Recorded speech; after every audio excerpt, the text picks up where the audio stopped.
இன்னைக்கு நம்ம நல்ல சாஃப்ட் அண்ட் டேஸ்டியான கிண்ணத்தப்பம் ரெசிபி தான் பண்ண போறோம். காலேஜ் படிக்கும்போது மலையாளி ஃப்ரெண்ட்ஸ் எடுத்துட்டு வருவாங்க. இப்படி ஒரு ஸ்வீட் ரெசிபி இருக்குன்னு அப்பதான் தெரிஞ்சுக்கிட்டேன்.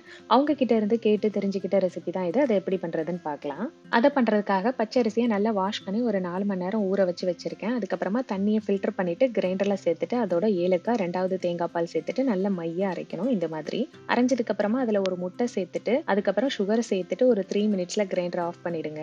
கிரைண்டர்ல அரைச்ச மாவோட எடுத்து வச்சிருக்க முதல் தேங்காய் பாலையும் சேர்த்து மிக்ஸ் பண்ணணும். கரண்டியால மிக்ஸ் பண்ணும்போது பேக் சைடு இந்த மாதிரி வரும். அதான் கரெக்டான கன்சிஸ்டன்சி. அப்புறம் நம்ம ஃபில்டர் பண்ணி தனியா எடுத்து வச்சுக்கலாம். மாவு ரொம்ப தண்ணியாவும் இல்லாம ரொம்ப திக்காவும் இல்லாம பாத்துக்கணும். அப்பதான் கிண்ணத்தப்பம் நல்லா சாஃப்டா இருக்கும். அப்புறம் ஒரு பாத்திரத்துல நெய் தடவிட்டு மாவை சேர்த்துட்டு கொஞ்சமா ஜீரகம் சேர்த்து மீடியம் ஹீட்ல ஒரு 20 நிமிஷம் குக் பண்ணி எடுக்க வேண்டியதுதான். நீங்களே பாருங்க கிண்ணத்தப்பம் எவ்வளவு சாஃப்ட் அண்ட் ஸ்பாஞ்சியா வந்திருக்கு அப்படின்னு. சாப்பிடவும் ரொம்ப டேஸ்டியா இருந்துச்சு. இந்த ரெசிபியை ட்ரை பண்ணி பார்த்து உங்களுக்கு யூஸ்ஃபுல்லா இருந்துச்சுன்னா என்னோட சேனலை சப்ஸ்கிரைப் பண்ணிடுங்க.